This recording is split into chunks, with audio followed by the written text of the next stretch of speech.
निवडणुकीच्या पूर्वसंध्येला कायदा व सुव्यवस्था अबाधित राखण्यासाठी पोलीस अधीक्षक अतुल कुलकर्णी, अपर पोलीस अधीक्षक प्रीतम यावलकर, उपविभागीय पोलीस अधिकारी संकेत देवळेकर यांच्या मार्गदर्शनाखाली मंद्रुप पोलीस ठाण्याच्या पथकाने सहाय्यक पोलीस निरीक्षक मनोज पवार, पोलीस उपनिरीक्षक राज डांगे, श्रेणी पोलीस उपनिरीक्षक रवींद्र चव्हाण, पोलीस कॉन्स्टेबल अशफाक यांनी प्रभावी कारवाई करत अवैध दारूची वाहतूक करणाऱ्या इसमास रंगेहात पकडले।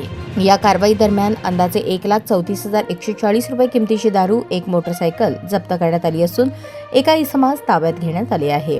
मंद्रुप पोलीस ठाण्याचे अधिकारी व अंमलदार हे परिसरात गस्त घालत असताना मिळालेल्या गोपनीय माहितीनुसार संशयित वाहनाची तपासणी करण्यात आली।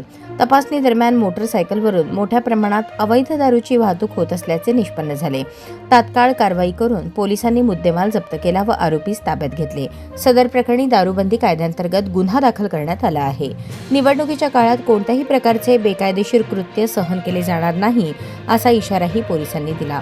नागरिकांनी कायदा व सुव्यवस्था राखण्यासाठी पोलिसांना सहकार्य करावे, तसेच कोणतीही संशयास्पद माहिती पोलिसांना तात्काळ कळवावी असे आवाहन मंद्रुप पोलिसांकडून करण्यात आले आहे। पुढील तपास श्रेणी पोलीस उपनिरीक्षक रवींद्र चव्हाण करत आहेत।